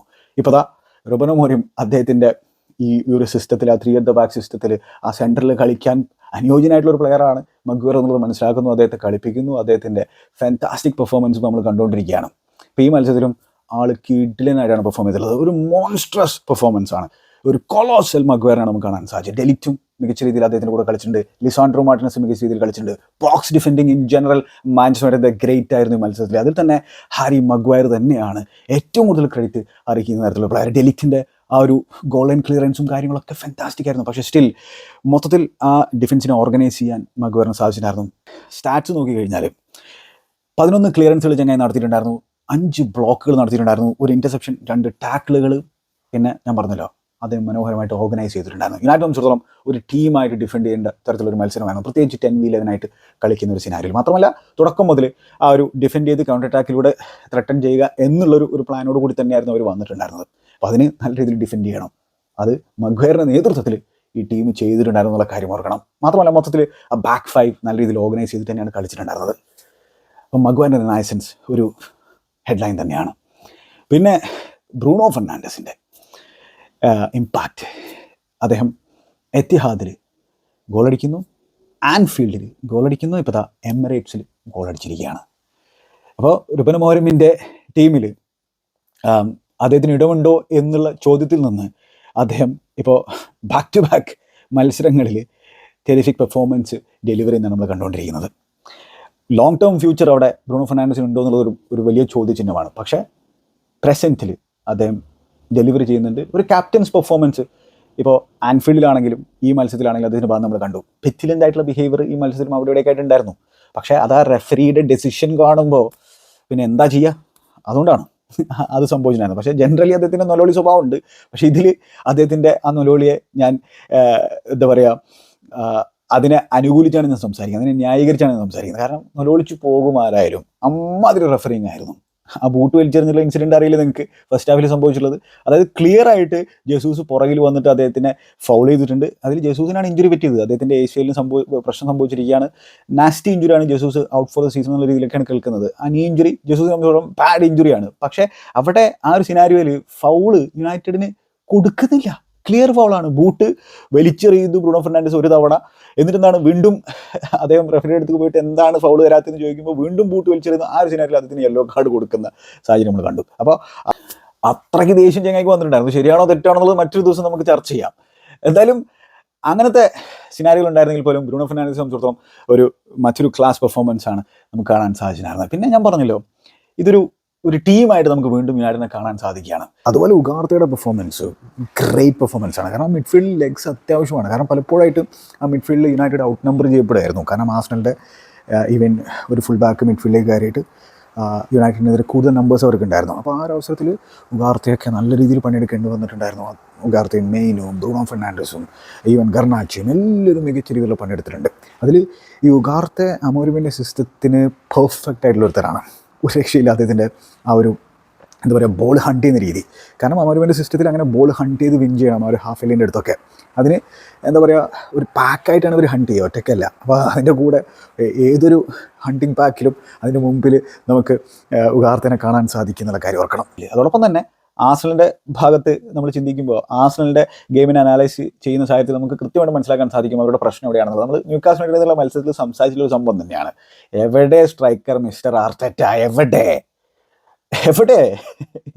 അപ്പോൾ ഈ മത്സരത്തിലും ഓൾമോസ്റ്റ് മോർ ദാൻ 3 അവർക്ക് XG ഉണ്ടായിരുന്നു. എന്നിട്ട് ഒറ്റ ഗോൾ മാത്രമേ അവർ അടിച്ചിട്ടുള്ളൂ. അപ്പോൾ സെറ്റ് പീസുകളിൽ നിന്ന് ഗോൾ കണ്ടെത്താൻ സാധിക്കുന്നില്ലെങ്കിൽ ആ സംബന്ധിച്ചിടത്തോളം ഓപ്പൺ പ്ലേയിൽ നിന്ന് ഗോളുകൾ കണ്ടെത്താൻ അവർക്ക് അറിയുന്നില്ല എന്നുള്ളതാണ്. അപ്പോൾ അതിൽ തന്നെ മാർട്ടിൻ ഓഡിഗാർഡ് ക്രിയേറ്റ് ചെയ്യാൻ ശ്രമിക്കുന്നുണ്ട്. പക്ഷേ ആ റൈറ്റ് സൈഡിൽ ജസൂസാണ് വിങ്ങിൽ സ്റ്റാർട്ട് ചെയ്തിട്ടുണ്ടായിരുന്നത്. ജസൂസിന് ഇഞ്ചുറി പറ്റിയപ്പോൾ റഹീമിക്ക വരുന്നു. റഹീമിക്ക കുറേ നാളായല്ലോ കളിച്ചിട്ടും കാര്യങ്ങളൊക്കെ ആയിട്ട്. ഇപ്പോൾ ന്യൂക്കാസിനെതിരെ കളിച്ചു, ഈ മത്സരത്തിൽ കളിക്കുന്നു. പക്ഷേ റഹീമിക്കയുടെ അടുത്ത് നിന്ന് എത്രത്തോളം നമുക്ക് പ്രതീക്ഷിക്കാമെന്ന് നമുക്ക് എല്ലാവർക്കും അറിയുന്നതാണ്. അത്രേ ഉണ്ടായിട്ടുള്ളൂ. പക്ഷേ സ്റ്റിൽ എന്തൊക്കെയോ ചെയ്യാൻ ശ്രമിക്കുന്നുണ്ടായിരുന്നു. പിന്നെ കായ് ഹാവേർട്സ് ആണ് നമ്പർ 9 ആയിട്ട് കളിക്കുന്നത്. കായ് ഹാവേർട്സ് ന്യൂക്കാസിനെതിരെ സിറ്റർ മിസ് ചെയ്യുന്ന നമ്മൾ കണ്ടു. ആ ഒരു ഹെഡർ ചെങ്ങായി എങ്ങനെ മിസ് ചെയ്യുന്ന നമുക്ക് ആർക്കും അറിയില്ല. ഈ മത്സരത്തിൽ അതേപോലെ ഒരു സിറ്റർ 2 യാർഡിൽ നിന്ന് അതേ മിസ് ചെയ്യുന്ന നമ്മൾ കണ്ടു. അതായത് മാർട്ടിൻ ഓഡിഗാർഡ് ചാൻസുകൾ ക്രിയേറ്റ് ചെയ്ത് കൊടുക്കുകയാണ്. ഇവിടെ മാർട്ടിൻ ഓഡിഗാർഡ് തൻ്റെ ആ ഒരു പ്രിഫേർഡ് ഏരിയ ഉണ്ടല്ലോ, ആ ഒരു റൈറ്റ് ഹാഫ് സ്പേസിൽ നിന്ന് ആ ഒരു ബാക്ക് പോസ്റ്റിലേക്കുള്ള ആ ഒരു ബോൾ, അത് ഭയങ്കര ഡേഞ്ചറസ് ബോളാണ്. അത് ഡിഫെൻഡ് ചെയ്യൽ ഭയങ്കര പാടാണ്. അപ്പോൾ ആ ഹെഡർ അവിടെ ഡെലിക്റ്റൊക്കെ മിസ് ചെയ്യുന്നു. ബ്രൂണോ ഫെർണാണ്ടസ് അദ്ദേഹത്തിൻ്റെ കൂടെ നിൽക്കുന്നുണ്ടായിരുന്നു. പക്ഷേ കായ് ഹാവേർട്സിലേക്കാണ് ആ ബോൾ വന്നു വിടുന്നുണ്ടായിരുന്നത്. കായ് ഹാവേർട്സിൻ്റെ കയ്യിൽ അത് ഉരസിയിട്ടുണ്ട്. എന്നിട്ട് അത് താഴേക്ക് വരുന്നത് കൈകൊണ്ട് അദ്ദേഹം കൺട്രോൾ ചെയ്ത പോലെയാണ് എനിക്ക് തോന്നിയിട്ടുണ്ടായിരുന്നത്. അങ്ങനെ അത് അദ്ദേഹത്തിന് മുന്നിൽ വന്ന് വീഴുമ്പോൾ 2 യാർഡേ ഉള്ളൂ ഗോളും അദ്ദേഹം തമ്മിൽ. എന്നിട്ട് അത് ഗോൾ അടിക്കുന്നതിനേക്കാൾ പാടാണ് ഗോൾ മിസ് ചെയ്യുക എന്ന് പറഞ്ഞു കഴിഞ്ഞാൽ. അതെന്നിട്ട് അവിടെ മിസ് ചെയ്യാൻ മിസ്റ്റർ കിങ്കായ്ക്ക് സാധിക്കുന്നു. വല്ലാത്തൊരു കിങ്കായി തന്നെ, എൻ്റെ പൊന്നി ചെങ്ങായിയെ. അത് മിസ് ചെയ്യാൻ ഏറ്റവും പാട്. പിന്നെ മാത്രമല്ല അവിടെ ഹാൻഡ് ബോളോ കാര്യങ്ങളോ ഒന്നും വിളിച്ചിട്ടില്ല, VR ഇല്ല എന്നുള്ള കാര്യം ഓർക്കണം. അത് ഗോളായിരുന്നെങ്കിൽ ഗോൾ തന്നെ ആകുമായിരുന്നു. ഹാൻഡ് ബോളിനെ കുറിച്ചൊന്നും സംസാരിച്ചിട്ടോ വാദിച്ചിട്ടോ കാര്യം, ഒന്നാമത്തെ ആൻറ്റി മാൻഡലിനോട് പറഞ്ഞിട്ടേ കാര്യമില്ല യുണൈറ്റഡിന് അന്ന്. അപ്പോൾ പിന്നെ അത് ഗോളായി പോയേനെ. പക്ഷേ കായ് ഹാവേർട്സ് സമ്മതിക്കില്ല. എൻ്റെ പൊന്നുകായി, അവിടെ കിങ് കായ്ക്ക് പകരം ഒരു തെങ്ങിൻ തൈ വെച്ചിരുന്നെങ്കിൽ ആ തെങ്ങിൻ തൈയിൽ തട്ടിയിട്ടെങ്കിൽ അത് വലയിലേക്ക് പോയേനെ. അത്തരത്തിലുള്ളൊരു പഴം ചാൻസ് ആയിരുന്നു അത്. ഈ കായനെ എനിക്ക് ഇഷ്ടമൊക്കെ ആയിരുന്നു പണ്ട്. പക്ഷേ അറിയാലോ എന്താണ് കഴിഞ്ഞ തവണ ചെൽസിക്കെതിരെയുള്ള മത്സരത്തിൽ സംഭവിച്ചതെന്നുള്ളത്. ആൾ അത്ര മോശം പ്ലെയർ ആണെന്നുള്ള വാദമൊന്നും എനിക്കില്ല. പക്ഷേ ഇതൊക്കെ പഴം ചാൻസുകളാണ്. ഇതൊക്കെ മിസ്സാക്കിയിട്ട് ഇതൊന്നും പറയാനില്ല. ഒരു സ്ട്രൈക്കർ അല്ലെങ്കിൽ പോലും ഇതൊന്നും മിസ്സാക്കാൻ പാടില്ലാത്ത തരത്തിലുള്ള ചാൻസുകളാണ്. അതും ബാക്ക് ടു ബാക്ക് മത്സരങ്ങളിൽ. എൻ്റെ പൊന്നുകായി, പുള്ളിക്കാരൻ്റെ ആ ഒരു മെയിൻ റോള്, ആ ഒരു സെൻറ്റർ ഫോർവേഡ് റോളെല്ലാം നമുക്ക് എല്ലാവർക്കും അറിയുന്നതാണ്. പക്ഷേ മിസ്റ്റർ ആർട്ടറ്റയ്ക്ക് മാത്രം അത് അറിയില്ല എന്നുള്ളതാണ്. പുള്ളിക്കാരൻ ആ ഒരു 9 റോൾ തന്നെയാണ് പുള്ളിനെ കാണുന്നത്. അതൊക്കെ എങ്ങനെ മിസ് ചെയ്തിടോ, ഒന്നും പറയാനില്ല. പക്ഷെ പിന്നെ പെനാൽറ്റി വിൻ ചെയ്യുന്നതിലൊക്കെ ഭയങ്കരമായിട്ടുള്ള ആ ഒരു ആക്ടിങ്ങും കാര്യങ്ങളൊക്കെ നമുക്ക് കാണാൻ വെച്ചാൽ നല്ല ഡൈവൊക്കെ ആയിരുന്നു. അത് വേറെ കാര്യം, അതിലേക്കൊക്കെ ഞാൻ വരാം. എന്തായാലും കിങ് കായ് കൊടുത്തിട്ടുള്ള കായ് അത് പോയി. ഇനി എന്താണ്, അപ്പോൾ അതാണ് ആ സംബന്ധിച്ചിടത്തോളം സിമ്പിൾ സംഭവമാണ്. ഓപ്പൺ പ്ലേയിൽ നിന്ന് ഒരുപാട് ചാൻസുകൾ അവർ ക്രിയേറ്റ് ചെയ്യുന്നില്ല. പക്ഷേ സ്റ്റിൽ ഈ മത്സരം വിൻ ചെയ്യാൻ പറ്റുന്ന തരത്തിലുള്ള ചാൻസുകൾ അവർ പിന്നെ 10v11 ആയിട്ട് കളിക്കുന്ന സാഹചര്യത്തിൽ ക്രിയേറ്റ് ചെയ്തിട്ടുണ്ടായിരുന്നു. 11v11 ആകുമ്പോൾ അവർ കാര്യമായിട്ടൊന്നും ക്രിയേറ്റ് ഒന്നും ചെയ്തിട്ടുണ്ടായിരുന്നില്ല. പക്ഷേ 10v11 ആയപ്പോൾ അവർക്ക് ചാൻസുകൾ കിട്ടിയിട്ടുണ്ടായിരുന്നു, പെനാൽറ്റി കിട്ടിയിട്ടുണ്ടായിരുന്നു. എന്നിട്ടും ജയിക്കുന്നില്ലെങ്കിൽ പിന്നെ എന്തു പറയാനാ. അപ്പോൾ എന്തായാലും ഇനി മത്സരത്തിലെ മറ്റ് പ്രധാനപ്പെട്ട കാര്യങ്ങളൊക്കെ കഴിഞ്ഞാൽ ഫസ്റ്റ് ഹാഫ് എന്ന് പറഞ്ഞു കഴിഞ്ഞാൽ ഞാൻ പറഞ്ഞല്ലോ, ഈ റുബൻ അമോറിമിൻ്റെ ടീം തുടക്കത്തിലൊന്ന് പ്രസ് ചെയ്യാനൊക്കെ ശ്രമിച്ചിട്ടുണ്ടായിരുന്നു. പിന്നെ കാര്യങ്ങൾ സിമ്പിളാക്കാൻ അമോറിം തീരുമാനിക്കുന്നു. ഡിഫെൻഡ് ചെയ്താൽ മതി, 5 at the ബാക്കിലേക്ക് നീങ്ങുന്നു. ആ ഒരു 5-3-2 രീതിയിൽ നിൽക്കുന്നു. ചില സാഹചര്യങ്ങൾ അത് പിന്നെന്താ പറയുക 5-4-1 ആകുന്നു. ആ രീതിയിൽ പിന്നെ ഡിഫെൻഡ് ചെയ്യുകയാണ്. ആ സംബന്ധിച്ചിടത്തോളം ആർസണലിൻ്റെ അറ്റാക്ക് കൂടുതലും വൈഡ് ഏരിയയിലൂടെയാണ് നടക്കാറുള്ളത്. അവർ ആ സെൻട്രൽ ഏരിയയിലൂടെ കാര്യമായിട്ട് അറ്റാക്ക് ചെയ്യാറേ ഇല്ല. അതും മറ്റൊരു പ്രധാന പ്രശ്നമാണ് ആ സംബന്ധിച്ചിടത്തോളം. പിന്നെന്താണ്, സെറ്റ് പീസുകൾക്ക് വേണ്ടിയിട്ടുള്ള, കോർണറുകൾക്ക് വേണ്ടിയിട്ടുള്ള, ഫ്രീ കിക്കുകൾക്ക് വേണ്ടിയിട്ടുള്ള ശ്രമമാണ് അവർ നടത്തുക. എന്നിട്ട് ആ രീതിയിൽ ത്രട്ടൺ ചെയ്യുക. ഇതാണ് അവരുടെ മെയിൻ പരിപാടിയുള്ളത്. അവർക്ക് കുറേ സെറ്റ് പീസും കാര്യങ്ങളൊക്കെ കിട്ടുന്നുണ്ടായിരുന്നു. അപ്പോൾ അങ്ങനെ ഫസ്റ്റ് ഹാഫിൽ നമ്മൾ മൊത്തം അറ്റംപ്റ്റുകൾ തന്നെ നോക്കിക്കഴിഞ്ഞാൽ ആർസണലിൻ്റെ ഭാഗത്ത് നിന്ന് 4 അറ്റംപ്റ്റുകളാണ് ഫസ്റ്റ് ഹാഫിൽ നമ്മൾ കണ്ടിട്ടുണ്ടായിരുന്നത്. അപ്പോൾ അതിൽ പിന്നെ ഒരെണ്ണം പോലും ടാർഗറ്റിലേക്ക് അടിക്കാൻ ആർസണൽ സാധിക്കുന്നില്ല. 3 അറ്റംപ്റ്റുകളാണ് യുണൈറ്റഡ് നടത്തിയിട്ടുള്ളൂ. അതിൽ 2 അവർക്ക് ടാർഗറ്റിലേക്ക് അടിക്കാൻ സാധിച്ചു. അതായത് ഒന്ന് കോബി മെനുവിൻ്റെ ഔട്ട്സൈഡ് ദ ബോക്സ് എന്നുള്ള ഒരു അറ്റംപ്റ്റ്, നല്ല രീതിയിൽ ഒരു അറ്റംപ്റ്റ് അദ്ദേഹം നടത്തുന്നത് നമ്മൾ കണ്ടു. പക്ഷേ അത് റായെ സംബന്ധിച്ചോളം ഈസിലി സേവ് ചെയ്യാൻ പറ്റുന്ന തരത്തിലുള്ള സംഭവമാണ്. പിന്നെ ഗർനാച്ചോയുടെ അറ്റംപ്റ്റ്, ബ്രൂണോ ഫെർണാണ്ടസ് ഗർനാച്ചോയെ ലെഫ്റ്റ് സൈഡിൽ റിലീസ് ചെയ്തിട്ട് ഗർനാച്ചോയുടെ അറ്റംപ്റ്റ്, അതും റായ ഈസിലി സേവ് ചെയ്തിട്ടുണ്ടായിരുന്നു. ഫസ്റ്റ് ഹാഫിൽ ആ സംബന്ധിച്ചിടത്തോളം ഒരു മൊമെൻ്റ് എന്ന് പറഞ്ഞാൽ ഓഫ് സൈഡ് ഗോളാണ്. മാർട്ടിനെലി ഓഫ് സൈഡ് ആകുമ്പോൾ ഗോൾ അടിക്കൂലടാ, അപ്പം എനിക്ക് ക്ലിനിക്കലാവാൻ പറ്റും. ഇതായിരിക്കും ആർസണൽ ഫാൻസിന് തോന്നിയിട്ടുണ്ടാവും. അല്ലാത്ത പക്ഷം ക്ലിനിക്കലാവില്ല. അപ്പോൾ അവിടെ മാർട്ടിൻ ഒഡിഗാർഡിൻ്റെ ഒരു ബ്രില്യൻസ് ഉണ്ട്. എന്തെങ്കിലുമൊക്കെ ക്രിയേറ്റ് ചെയ്യണമെങ്കിൽ മാർട്ടിൻ ഒഡിഗാർഡ് തന്നെ ക്രിയേറ്റ് ചെയ്യണം. ആ രീതിയിലാണ് കളിക്കുന്നത്. കാരണം സാക്കയില്ലല്ലോ. അപ്പോൾ പിന്നെ മാർട്ടിൻ ഒഡിഗാർഡിലൂടെ തന്നെ ക്രിയേറ്റ് ചെയ്യണം. അപ്പോൾ ഇവിടെ യുണൈറ്റഡ് സംബന്ധിച്ചിടത്തോളം പാക്കിൽ അവർ ക്ലസ്റ്ററായിട്ട് പിന്നെ പ്രസ് ചെയ്യുന്നൊരു പരിപാടി ഉണ്ടായിരുന്നു. അതായത് ഒരു ഏരിയയിലേക്ക് തന്നെ പോയിട്ട് കുറേ പ്ലേയേഴ്സ് അവിടെ നിന്ന് പ്രസ് ചെയ്തിട്ട് ബോൾ വിൻ ചെയ്യാനുള്ള ശ്രമം, പ്രത്യേകിച്ച് ആ ഒരു ഹാഫ് ലൈൻ്റെ അടുത്തൊക്കെ ആയിരുന്നു ആ ശ്രമങ്ങൾ ഉണ്ടായിരുന്നത്. അപ്പോൾ ഇത് ബെറ്റർ പിന്നെ അറ്റാക്കിങ് ഇന്ത്യനുള്ള ടീമുകളാണെങ്കിൽ സ്വിച്ചൊക്കെ ചെയ്തിട്ട് പിന്നെ മാഞ്ചസ്റ്റർ യുണൈറ്റഡിൻ്റെ ആ ഒരു സിസ്റ്റത്തിലുള്ള വൾണറബിലിറ്റിയെ എക്സ്പ്ലോയിറ്റ് ചെയ്യാനൊക്കെ സാധിക്കും. പക്ഷേ ആ രീതിയിൽ അങ്ങനെ സ്വിച്ചുകളോ കാര്യങ്ങളോ ഒന്നും ആർസണൽ കൊടുക്കുന്നുണ്ടല്ല. കാരണം ഒരു ഏരിയയിലേക്ക് കോൺസെൻട്രേറ്റ് ചെയ്തിട്ട് അവിടെ വെച്ച് പാക്കിൽ വിൻ ചെയ്യാനുള്ള ശ്രമമാണ്, ബോൾ വിൻ ചെയ്യാനുള്ള ശ്രമമായിരുന്നു. അപ്പോൾ അങ്ങനെ എന്താണ് ആ ഒരു റൈറ്റ് സൈഡിലൂടെ വിൻ ചെയ്യാനുള്ള ശ്രമമാണ് നടത്തുന്നുണ്ടായിരുന്നത് മാഞ്ചസ്റ്റർ യുണൈറ്റഡ്. അപ്പോൾ അതിൽ ഈ മാർട്ടിൻ ഒഡിഗാർഡിൻ്റെ ബാക്കിൽ ജെസൂസിന് കൊടുത്തുള്ളത് ഫാന്റാസ്റ്റിക്കാണ്. ജെസൂസ് എന്നിട്ട് മാർട്ടിനിൽ റിലീസ് ചെയ്യുന്നു, ആ ബോക്സിൻ്റെ റൈറ്റ് സൈഡിലൂടെ നീങ്ങിയിട്ട് അദ്ദേഹം അത് ഫിനിഷ് ചെയ്യുന്നു. നല്ല കമ്പോഷറും കാര്യങ്ങളൊക്കെ കാണാൻ സാധിച്ചു. ഓഫ് സൈഡ് ആയിരുന്നു. അപ്പോൾ അതിലൊരു ചെറിയ ഡിഫ്ലക്ഷൻ ഉണ്ടായിരുന്നു, പക്ഷേ സ്റ്റിൽ അത് ഓഫ് സൈഡ് ആയിരുന്നു, ഒന്നും പറയാനില്ല. അവിടെ ലൈൻസ്മാൻ കാര്യങ്ങൾ കറക്റ്റായിട്ട് കിട്ടി. അങ്ങനെ അത് കഴിയുന്നു. അത് മാത്രമായിരുന്നു ഫസ്റ്റ് ഹാഫിൽ ഒരു ചാൻസ് ആയിട്ട് നമുക്ക് പറയാൻ പറ്റുന്നത്. പിന്നെന്താണ്, മാർട്ടിനെല്ലിക്ക് മറ്റൊരു ഓപ്പർച്യൂണിറ്റി കിട്ടിയിട്ടുണ്ടായിരുന്നു. നമ്മുടെ മാർട്ടിൻ ഒഡിഗാർഡിൻ്റെ ഒരു ത്രൂ ബോൾ, മാർട്ടിനെല്ലിയിലേക്ക് എത്തുമ്പോൾ നല്ലൊരു ബ്ലോക്ക് നമുക്ക് മാഞ്ചസ്റ്റർ യുണൈറ്റഡിൻ്റെ ഭാഗം കാണുന്നു. അത്തരത്തിൽ നിരവധി ബ്ലോക്കുകൾ യുണൈറ്റഡിൻ്റെ ടീമിൽ നിന്ന് നമുക്ക് കാണാൻ സാധിക്കുന്നത്. അതാണ് ഫസ്റ്റ് ഹാഫിലെ പരിപാടിയിലുണ്ടായിരുന്നത്. പിന്നെ സെക്കൻഡ് ഹാഫിലെ പരിപാടി എന്ന് പറഞ്ഞു കഴിഞ്ഞാൽ, സെക്കൻഡ് ഹാഫിൽ മൊത്തം 14 അറ്റംപ്റ്റുകൾ ആർസണൽ നടത്തുന്നത് നമ്മൾ കണ്ടു. പക്ഷേ അതിലാ ഒരു റെഡ് കാർഡിനൊരു വലിയ പങ്കുണ്ട്. ഇതിൽ തന്നെ സെക്കൻഡ് ഹാഫിൽ ഡിയേഗോ ഡാലോക്ക് ഫസ്റ്റ് യെല്ലോ കാർഡ് കിട്ടുന്നത് എങ്ങനെയാണെന്ന് വെച്ചാൽ, ലൂയിസ് കെല്ലിയെ ലെഫ്റ്റ് ബാക്കായിട്ട് സ്റ്റാർട്ട് ചെയ്തിട്ടുള്ള ലൂയിസ് കെല്ലിയെ ഫൗൾ ചെയ്യുകയാണ്. അപ്പോൾ അത് ക്ലീൻ ഫൗളാണ്. ഇപ്പോൾ ഇതിൽ ഞാൻ പറഞ്ഞു, ഈവൻ ഗർനാച്ചോ റൈറ്റ് സൈഡ് 10 ആയിട്ടാണ് കളിക്കുന്നതെങ്കിലും അദ്ദേഹം താഴോട്ട് ഇറങ്ങി വന്നിട്ട് ആ ഒരു 6 അറ്റ് ബാക്ക് ആക്കാനുള്ള ശ്രമമൊക്കെ നടത്തുന്നുണ്ടായിരുന്നു ആ ഒരു ഏരിയയിൽ. പിന്നെ എന്താണ്, ഫസ്റ്റ് ഹാഫിൽ മസ്റാവി റൈറ്റ് സൈഡിലും റൈറ്റ് വിങ് ബാക്കായിട്ടും ഡിയേഗോ ഡാലോ ലെഫ്റ്റ് വിങ് ബാക്കായിട്ടാണ് കളിച്ചിട്ടുണ്ടായിരുന്നത്. അത് സ്വിച്ച് ചെയ്യുന്നു Ruben Amorim. Diego Dalot right wing ബാക്കായിട്ട് മാറുന്നു. അപ്പോൾ ഡിയേഗോ ഡാലോക്ക് സപ്പോർട്ടിനായിട്ടാണ് ഗർനാച്ചോക്ക് വരുന്നതായിരുന്നു ഡിയേഗോ ഡാലോ. ഇത് 49ാമത്തെ മിനിറ്റിലെങ്ങാനാണ്. അപ്പോൾ ആ യെല്ലോ കാർഡ് കിട്ടിയിട്ടുണ്ട്. അപ്പോൾ ഇവിടെയാണ് ഈ ഡിയേഗോ ഡാലോയുടെയൊക്കെ ബുദ്ധിയില്ലായ്മ നമുക്ക് കാണാൻ സാധിക്കുന്നത്. അങ്ങനെ അത് കഴിയുന്നു. അത് കഴിഞ്ഞിട്ട് എങ്ങനെയാണ് മാഞ്ചസ്റ്റർ യുണൈറ്റഡ് ലീഡ് എടുക്കുന്നത്? മഗ്വയറിൻ്റെ, അതായത് ആർസണലിലെ പ്രസ്. അപ്പോൾ ലിസാൻഡ്രോ മാർട്ടിനസ് മഗ്വയറിലേക്ക് പാസ് കൊടുക്കുന്നു. മഗ്വയർ ഒരു ലോങ് ഡയഗണൽ കൊടുക്കുകയാണ്. ആർക്ക്? നമ്മുടെ ഡിയേഗോ ഡാലോ ലക്ഷ്യമാക്കിയിട്ട്. അപ്പോൾ അവിടെ ഡിയേഗോ ഡാലോ ആ ഒരു ഹെഡർ വിൻ ചെയ്യുന്നു, ഏരിയൽ ഡ്യൂല് വിൻ ചെയ്യുന്നു. ആ ബോൾ ഗബ്രിയിലേക്കാണ് പോയി വീഴുന്നത്. ആർസണലിലെ ഡിഫൻഡർ ഗബ്രിയലും സലീബയും ടിംബറും അതുപോലെ തന്നെ ലൂയിസ് കെല്ലി ആയിരുന്നു ബാക്ക് ഫോറിൽ ഉണ്ടായിരുന്നത്. പിന്നെ മെറീനോ, ജോർജീനിയോ മിഡ്ഫീൽഡിൽ സ്റ്റാർട്ട് ചെയ്തിട്ടുണ്ടായിരുന്നു മാർട്ടിൻ ഒഡിഗാർഡിനോടൊപ്പം. പിന്നെ ആരാണ്? ജെസൂസ് റൈറ്റിൽ സ്റ്റാർട്ട് ചെയ്യുന്നു. പിന്നെ സ്റ്റെർലിംഗ് വരുന്നു. ലെഫ്റ്റിൽ മാർട്ടിനെല്ലി, സ്ട്രൈക്കറായിട്ട് നമ്മുടെ ചെങ്ങായി കായ്. അപ്പോൾ ഇതിൽ ഈ ഗബ്രിയെ സംബന്ധിച്ചിടത്തോളം ആ ബോൾ അദ്ദേഹത്തിലേക്ക് വരുമ്പോൾ ആ ഹെഡർ അദ്ദേഹം അവിടെ വിൻ ചെയ്യണം. അദ്ദേഹം വിൻ ചെയ്യുന്നുണ്ട്. പക്ഷെ വളരെ കാഷ്വലായിട്ട് ഹെഡ് ചെയ്തിട്ട് പാസ് ചെയ്യാനുള്ള ശ്രമം നടത്തുമ്പോൾ അത് ഗർനാച്ചോയിൽ തട്ടുന്നു. അവിടെ മിസ് ജഡ്ജ്മെൻറ്റ് സംഭവിക്കുകയാണ്. ഗർനാച്ചോ അതുമായിട്ട് പായാണ്. അപ്പോൾ ഈ ഡിഫെൻഡ് ചെയ്തിട്ട് കൗണ്ടർ ചെയ്യണമെങ്കിൽ നല്ല പേസ് വേണം. അപ്പോൾ ഗർനാച്ചോയിൽ ആ പേസ് ഉണ്ട്. ഗർനാച്ചോ അതുമായിട്ട് പോകുന്നു. റിക്കവറി റൺ നടത്തി വരികയാണ് ആർസണൽ. അപ്പോഴേക്കും പിന്നെ ഹോയ്ലുണ്ട് ബോക്സിലേക്ക് റൺ നടത്തുന്നുണ്ട്. നമ്മുടെ ബ്രൂണോ ഫെർണാണ്ടസ് ഓടിയെത്തുന്നുണ്ട്. ഗർനാച്ചോയുടെ നല്ല ഒരു കട്ട് ബാക്ക് ബ്രൂണോയിലേക്ക് എത്തുന്നു. ബ്രൂണോയുടെ ഫസ്റ്റ് ടൈം ഫിനിഷ് ഫാന്റാസ്റ്റിക് ഫിനിഷാണ്. അങ്ങനെ മാഞ്ചസ്റ്റർ യുണൈറ്റഡ് ആർസണൽ ഹോം ഗ്രൗണ്ടിൽ ലീഡ് എടുക്കുകയാണ്. അങ്ങനെ മത്സരം പുരോഗമിക്കുന്നു. പിന്നെയാണ് ഡാലോയുടെ സെൻഡ് ഓഫ് സംഭവിക്കുന്നത്. നല്ല സെൻഡ് ഓഫ് കിട്ടി. അതായത് പിന്നെ മെറീനോയുടെ പാസ്, ലെഫ്റ്റ് വിങ്ങിലേക്ക് കൊടുത്തുള്ള പാസ്, ഡാലോ റൈറ്റ്ലി ജമ്പ് ചെയ്ത് വിൻ ചെയ്യുന്നു. ഫാന്റാസ്റ്റിക്. അപ്ലോഡ് ചെയ്യേണ്ട തരത്തിലുള്ള സംഭവമാണ്. ഇൻ്റർസെപ്റ്റ് ചെയ്യുന്നു. പക്ഷേ ആ ഇൻ്റർസെപ്റ്റ് ചെയ്യുമ്പോൾ ആ ടച്ച് ഇത്തിരി ഹെവി അല്ലേ. അപ്പോൾ അതിലേക്ക് മെറീനോ വീണ്ടും വരുമ്പോൾ അവിടെ കുറച്ച് ബുദ്ധി യൂസ് ചെയ്യണം ഡാലോ. അവിടെ നിന്ന് അങ്ങനെ ഒരു ചാലഞ്ച് നടത്തണ്ട. അതൊരു ഓവർ ഈഗർനെസ്സും ബുദ്ധിയില്ലായ്മയും ഒക്കെ നമ്മൾ കാണുന്നു. ആ ഇൻസ്റ്റിങ്ക്റ്റാണ് അത്. കാര്യമായിട്ട് നമുക്കൊന്നും പറയാനും പറ്റില്ല വേറെ കാര്യം. പക്ഷേ അത്തരത്തിൽ ബുദ്ധി യൂസ് ചെയ്യണം. പക്ഷെ അദ്ദേഹം ലഞ്ച് ചെയ്യുന്നു. അത് സെക്കൻഡ് യെല്ലോക്ക് വേണ്ടിയിട്ട് ആർസണലിൻ്റെ ഒരു ഡഗൗട്ടിൻ്റെ അടുത്താണ് അത് സംഭവിച്ചിട്ടുള്ളത്. എല്ലാവരും കൂടി വരുന്നു. ആൻറ്റി മാഡ്ലി, അത് അവിടെ ആൻറ്റി മാഡ്ലിനെ കുറ്റം പറയാനൊന്നും പറ്റില്ല. കാരണം അത്തരത്തിലൊരു ഡിസിഷൻ എടുക്കാനായിട്ട് ഉള്ള ഒരു ചാൻസ് കൊടുത്തത് ഡിയേഗോ ഡാലോ ആണ്. സെക്കൻഡ് യെല്ലോ കാണിക്കുന്നു, പുറത്തു പോകുന്നു. 1-0 ലീഡുണ്ട്. പക്ഷേ അവിടെ നിന്ന് അധികം വൈകാതെ തന്നെ ഉടനെ തന്നെ മാഞ്ചസ്റ്റർ യുണൈറ്റഡ് ആ ഈക്വലൈസർ കൺസീഡ് ചെയ്യുകയാണ്.